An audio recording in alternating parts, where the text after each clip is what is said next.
All right, so once upon a time, a CT5V Blackwing and a Jaguar F-Type had a baby. And when the baby was born, they looked under the hood and noticed that there was no supercharger, just a pair of turbos. And obviously, the CT5V and the F-Type are both supercharged. So now the Blackwing kind of looking at the F-Type funny, like, hey, what's going on here? The F-Type swears that it's the Blackwing's child, but Blackwing ain't buying it. And so they got divorced, moved back to their respective countries, and put the baby up for adoption. It's actually a pretty sad story. But then that baby grew up and became the newest Aston Martin Vantage. And you know what? This kid's all right.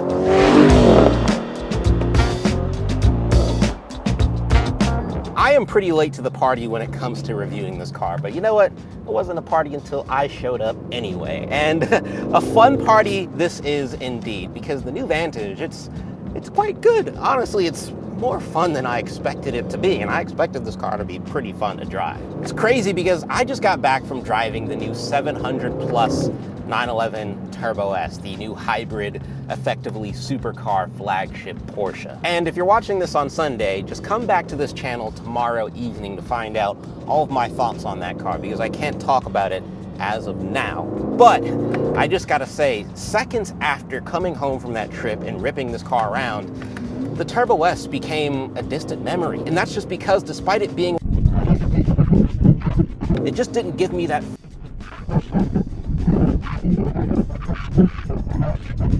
The new Vantage, the new Vantage does that quite well. And we're gonna talk about what I like about this car so much compared to a 911 Turbo of any kind. But first, launch control. All right, so we are on Michelin Pilot Sport 5S tires, the best of the best, but we are not exactly in summer weather anymore. So given the fact that we've got 600 plus horsepower and rear wheel drive only, grip might be a potential issue. But I did do a launch control run on this car yesterday, so I know what the time will be and I guess the most ideal conditions on this road, but we're gonna do it today anyway, just to have fun and do it again for the video, because that's what we do here. I can tell you the best time I got after I do the launch, because I'm assuming I won't get that today because it's 48 degrees, but I've seen times online as quick as 3.5 seconds. Let's see if we can do that. Foot on brake, foot on throttle. Just straight tire shred. Woo! Wow. Yeah, this car is fun to launch, man. Even if you're not getting the best time, I just have a great time launching this car. It's just so much fun, such an occasion. But full disclosure, that was 0 to 60 in 4.1 seconds. Obviously the tires are cold. It's not a warm day out. I'm gonna see if I can get the tires a little bit more warm and get a slightly better time. I think under 4 seconds is definitely possible, even in these weather conditions.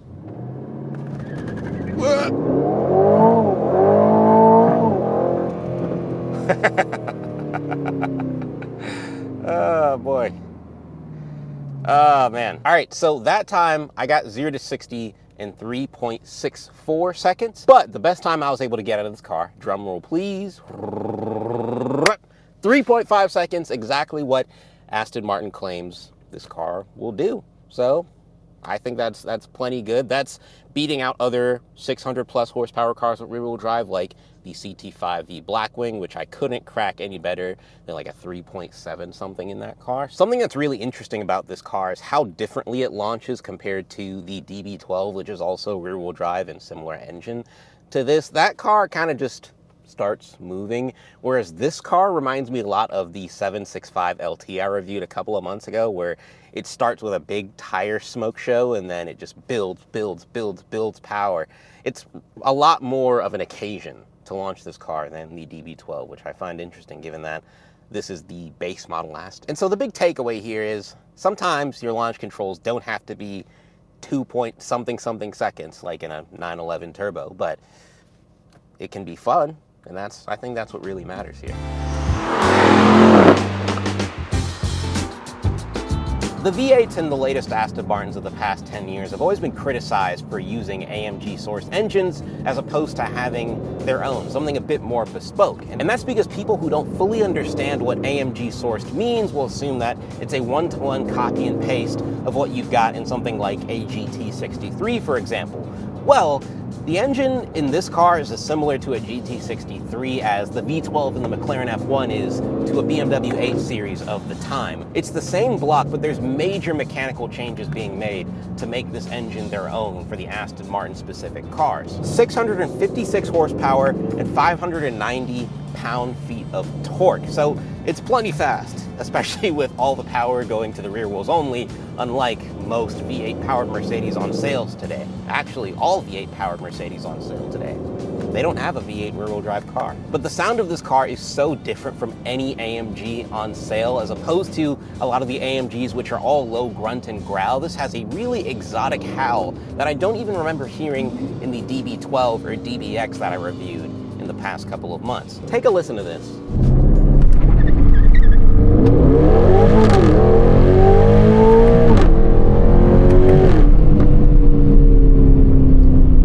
I swear this car sounds like it revs to 8 grand even though it only revs to 7. It's pretty wild how they've made this car sound. So kudos to Aston Martin for not only tuning this engine to separate itself from the AMGs that are already on sale, but making one that has a unique soundtrack just like the 4.3 and 4.7 liter motors that came before it. But aside from the power of the engine itself, Aston has just done a great job of tuning this engine to really put the power down and not have you feel like you're waiting for the turbos to spool up. It's a pretty lag-free V8. And like I said, 656 horsepower, 590 pound-feet of torque. So more or less what a 992.1 911 Turbo non-S is offering, but with all the power sent right behind you. No all-wheel drive in this bad boy.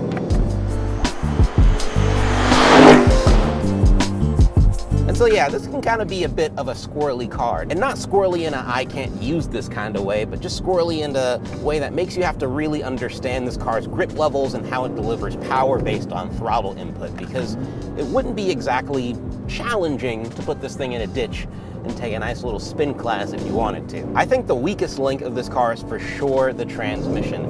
Every other car in this class, including the 911 Turbo, McLaren, Ferrari, Lambo, Porsche, they're all using dual clutches. And for how much this car costs, which we'll get into a bit later, I think Aston Martin should absolutely have a DCT in this car and not a ZF 8-speed, which is what every Aston Martin that isn't mid-engine is using. And it's not a bad transmission. I think it's got solid responsiveness for the street and it would be doable on a track, but it doesn't sit amongst the top 3 of the ZF 8-speed torque converter autos. I would put Porsche and BMW in that podium. Aston Martin, unfortunately not. The responsiveness is kind of more like a click, then a click, you know, like a DCT with the super snappy responsiveness. I don't know if that was translating very well, my imitation of a dual clutch in an engine. You know what car that's a V8 coupe does have a great DCT though?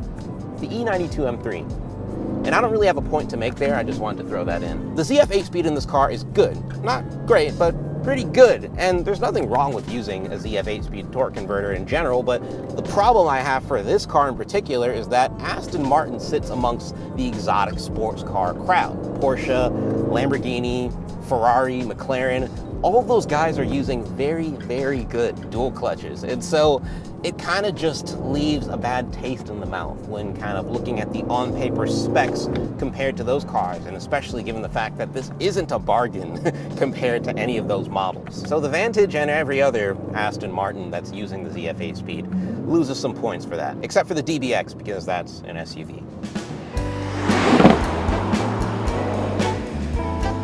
One way in which this car surprises me is how well it masks the weight.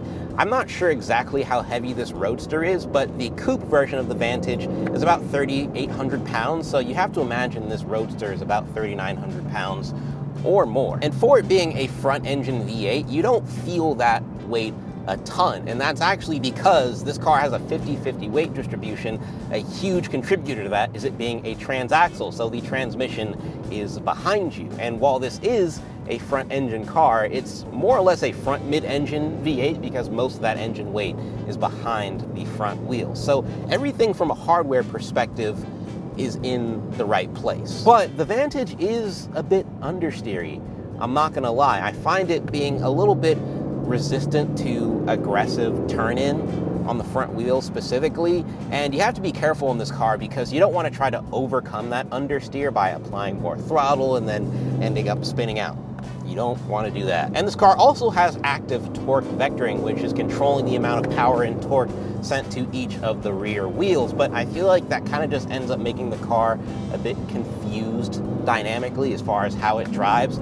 I would describe the handling of this car the same way I would describe having a bunch of fruits and veggies that are very good on their own, but then end up becoming a smoothie that isn't bad, but isn't as good as all the on-paper ingredients would suggest it would be. But this is all for when you're really pushing the car hard in corners and in super technical situations, like 7/10 and above. Anything below that, which is what I feel like you should be doing on the street anyway, this car is an absolute hoot to drive. I have a lot of fun driving this on the East Coast back roads, especially with the power on tap, the throttle response. It's not the best handling car, especially compared to its direct competitors. In fact, I would say it's probably the weakest handling car when you compare it to all of its direct competitors and other cars you could get for 300 plus grand. But it's a perfectly fun car to drive. And in spirit, this is kind of what the AMG GT, at least the new one, should have been. A front mid-engine transaxle, because the new one is not that. This car is taking a lot of the things I like about the Jaguar F-Type as far as it being a kind of small two-seater coupe with a big kind of British engine, and then combining that with a good portion of the finesse and rawness and engagement of the CT5V Blackwing, and putting it all in a package that, you know, it isn't as great as its direct competitors, and we'll get into that in a second, but it really stands out as being one of the most fun front-engine V8 cars that you can buy right now, at least brand new. But there is a huge caveat when it comes to acquiring this car that I just learned about recently. So let's actually talk about that a bit.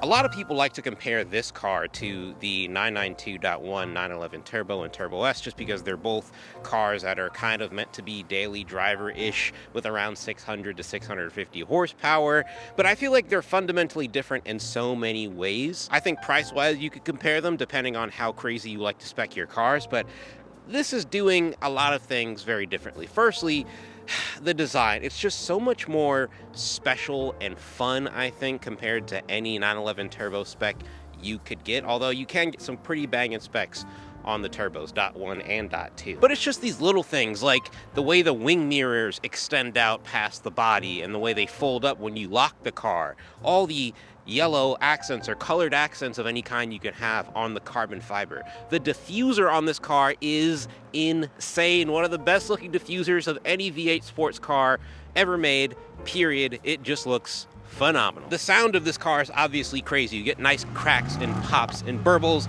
and bangs. This just feels like a lot more special of a car. Aston Martins have their problems. They depreciate in ways in which the 911 certainly does not. And if I were to pick a car solely based on reliability and being able to make sure I can get in it every time, every single day, start it up, and I'm more than likely not going to have a single issue, the 911 that's the car for sure. But I'm not gonna lie, the reason the Turbo S, which I just got back from driving just a couple of days ago, felt like a distant memory as soon as I hopped in this car and drove it for about 5 or 10 minutes is because it just feels so much more special on the inside. All of the carbon on the interior, the soundtrack of the car, the way the car just likes to get squirrely on you and make you feel involved in the experience and make you want to focus on what you're doing. That's the type of driving experience I want if I'm going to spend north of $300,000. Speaking of which, yeah, let's talk price. It's not good. Okay, you're gonna want to sit down for this one. So, when I got the build sheet for this car, I think it was a build sheet from a while ago, at least when it was printed.